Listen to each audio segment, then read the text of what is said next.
All right, we're just putting the jig in the saw here.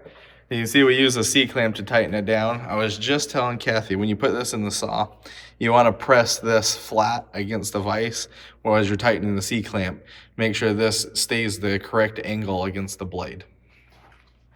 Let me finish tightening down the C-clamp here, and then we'll clamp our rock in the vise. And we just went ahead and marked it up with our circle. We're going to cut this into a sphere. And so now we can go ahead and stick it in the saw and start cutting our corners off. But I just wanted to show how we mark this with the circle on every side. And you want to be even on every face. It's going to make it easy to line up and take our corners off so you're not cutting into your preform there. All right, let's go stick this in the saw. All right, we got our first cut done. You can see we're just on the edge of the line there.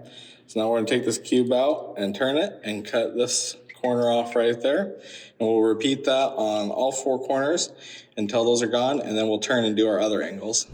All right, we got our four corners off, so we cut a cube and then we cut all four corners off. So we got this lovely octagon.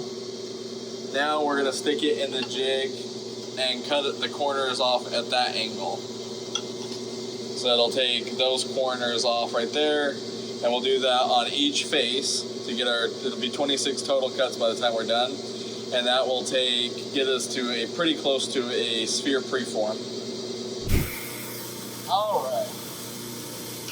We just got one side of our preform cut. At least. Oh, it's pretty even. Not too bad. So this is one side that's done.